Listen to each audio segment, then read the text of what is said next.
इस क्लास में बात करेंगे भारत की प्रमुख नदियां जो अरब सागर में गिरने वाली नदी।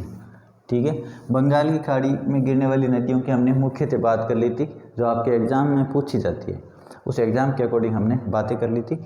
अब हम बात करेंगे जैसे भारत की जो नदियाँ जो आपकी अरब सागर में गिरने वाली नदियाँ। ठीक है, अरब सागर में गिरने वाली नदियों में हम बात करें तो सबसे महत्वपूर्ण नदियाँ हैं जो सिंधु नदी और उसकी सहायक नदियाँ, जो कहाँ गिरती है, अरब सागर में गिरती है। सिंधु नदी व उसकी सहायक नदियाँ। ठीक है, यानी सिंधु और उसकी सहायक नदियाँ हैं वो कहाँ पर गिरती है, जैसे आपकी सिंधु नदी होगी, उसके बाद में सतलज नदी हो गई, उसके बाद में रावी नदी, व्यास नदी, चिनाब नदी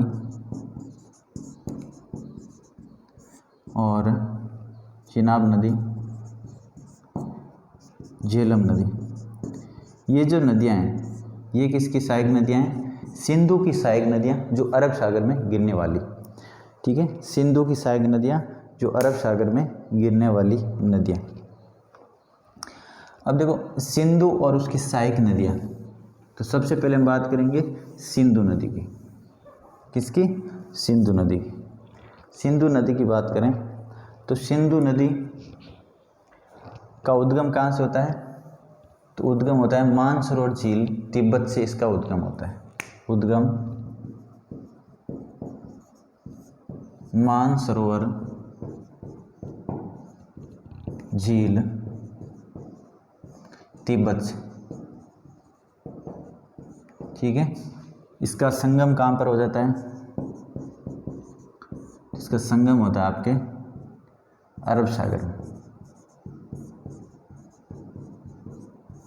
ये सिंधु नदी मानसरोवर तिब्बत से निकलती है, यानी चीन से निकलने के बाद में तिब्बत से फिर भारत में प्रवेश करती है। भारत में प्रवेश करने के बाद में ये पाकिस्तान में जाती है और पाकिस्तान में बहती हुई ये कहाँ आगे चली जाती है, तो ये आगे बंगाल की खाड़ी में गिरती है। ठीक है, सिंधु नदी में हम पढ़ते हैं कि मोहनजोदड़ो की जो प्राचीन सभ्यता है वो सिंधु नदी के किनारे पर स्थित है। यहाँ पर आपको ये ध्यान रखना है कि सिंधु नदी का उद्गम कहाँ से होता है, मानसरोवर झील से होता है। इसका संगम कहाँ पर होता है, यानी किस में गिरने वाली नदी है, अरब सागर में गिरने वाली नदी है। ठीक है, उसके बाद में बात करें तो आपकी सतलज नदी।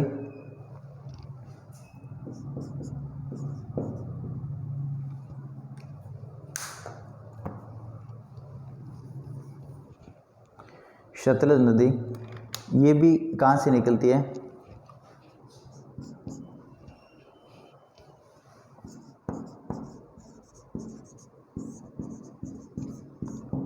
जो सतलज नदी है इसका प्राचीन नाम क्या है, शत्रुदी। याद रखना, प्राचीन नाम शत्रुदी। ठीक है, उद्गम कहाँ से होता है, याद रखोगे, इसका उद्गम होता है आपके मानसरोवर झील, मानसरोवर झील, तिब्बत से।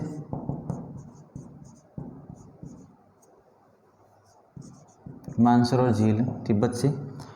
संगम कहाँ पर होता है इसका भी, तो ये आपकी सिंधु की सहायक नदी है, ये सिंधु में जाके गिरती है, सिंधु नदी में, और आगे कहाँ चली जाती है, अरब सागर में मिलकर के। ठीक है, तो सतलज नदी का उद्गम कहाँ से होता है, मानसरोवर झील से। मानसरोवर झील यानी तिब्बत से होता है, और यहाँ पर राक्षस ताल भी है, ये भी ध्यान रखना, जहाँ से उद्गम होता है इसे राक्षस ताल झील भी कहते हैं, राक्षस ताल झील। ठीक है, सतलज नदी का प्राचीन नाम शत्रुदी, उद्गम मानसरोवर झील, तिब्बत, राक्षस ताल झील से, संगम सिंधु नदी में जाती है और आगे अरब सागर में जाकर गिर जाती है। ठीक है, सिंधु नदी के बाद में व्यास नदी। कौन सी, व्यास नदी।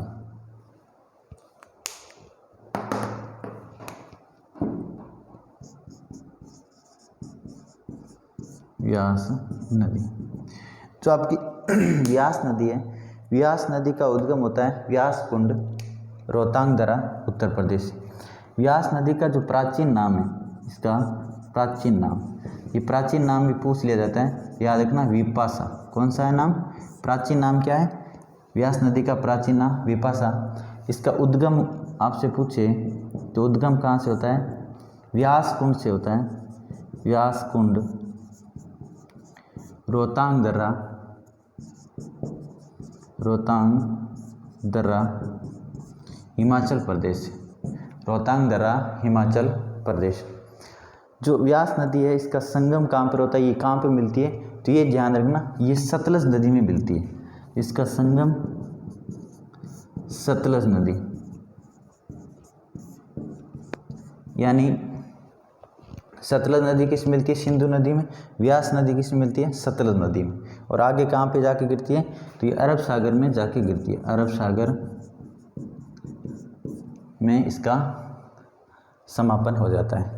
यानी सतलज नदी के साथ में मिल करके, और सतलज नदी के बाद में ये कहाँ? सिंधु नदी में मिल करके कहाँ चले जाता है? इसका पानी सबका, ये पानी जाता है आपके अरब सागर में। ठीक है। व्यास नदी के बाद में रावी नदी। कौन सी? रावी नदी।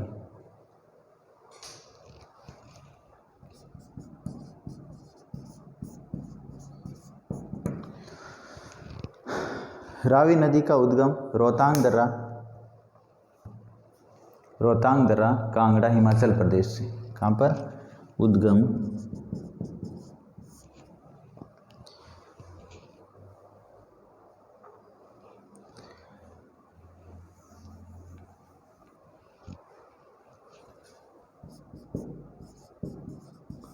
रावी नदी। ठीक है। इसका प्राचीन नाम पहले याद करो, प्राचीन नाम पारुष्णी। कौन सी नदी? प्राचीन नाम पारुष्णी। व्यास नदी का नाम विपाशा, सतलज नदी का शत्रुदिना। व्यास रावी नदी, इसका उद्गम होता है रोहतांग दर्रा, उद्गम रोहतांग दर्रा, कांगड़ा जिला, हिमाचल प्रदेश, कांगड़ा जिला, हिमाचल प्रदेश। ठीक है। कांगड़ा दर्रा, हिमाचल प्रदेश।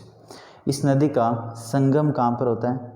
तो रावी नदी आपके चिनाब नदी में मिलती है। किस नदी में? चिनाब नदी संगम।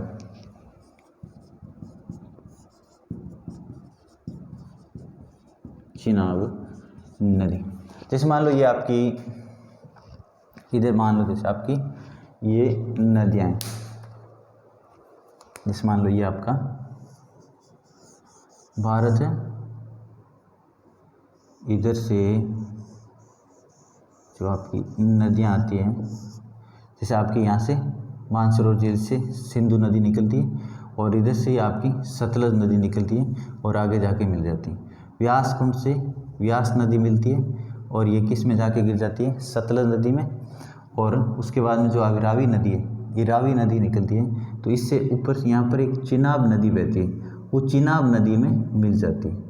ठीक है ना। और चिनाब नदी आके जा करके आपके सिंधु की सहायक नदी बन जाती है। तो चिनाब नदी,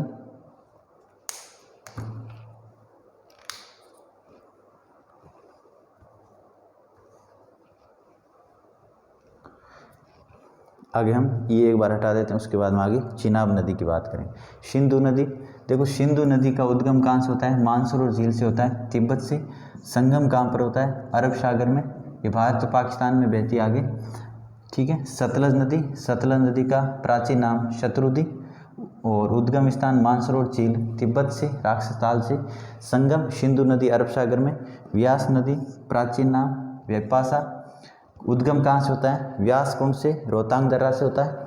संगम कहाँ पर है? सतलज नदी से, अरब सागर में।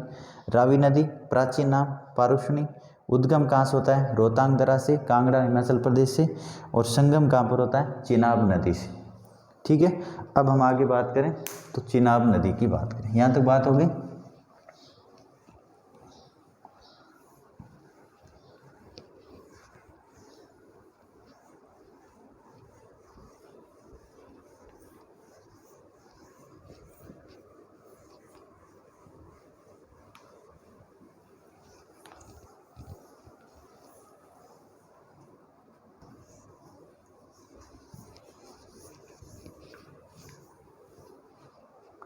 किसकी बात करें तो अब हम बात करेंगे चिनाब नदी, जिसका प्राचीन नाम अक्सनी।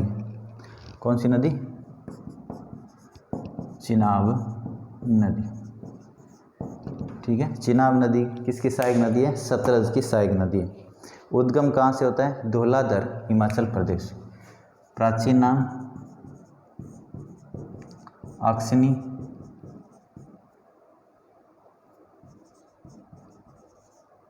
प्राचीन नाम अक्सनी, उद्गम धौलाधर, हिमाचल प्रदेश से। ठीक है, धौलाधर हिमाचल प्रदेश से। संगम कहाँ पर होता है? तो संगम इसका होता है सतलज नदी में। ठीक है, संगम सतलज नदी में, ये आगे पाकिस्तान में बहती हुई आगे सतलज नदी में मिल जाती है। ठीक है, इसके बाद में एक नदी आती है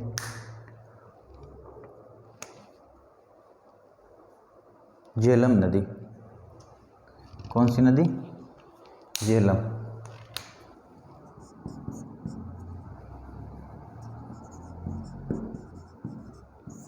देखो झेलम नदी आपकी, जो झेलम नदी है, झेलम नदी का उद्गम कहाँ से होता है? तो शेषनाग झील से होता है। झेलम नदी का प्राचीन नाम क्या है इसका? प्राचीन नाम झेलम नदी का प्राचीन नाम, तो प्राचीन नाम इसका वितस्ता।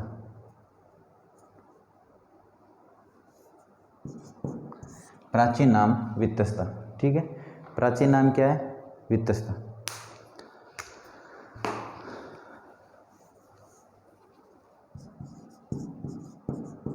प्राचीन नाम वितस्ता।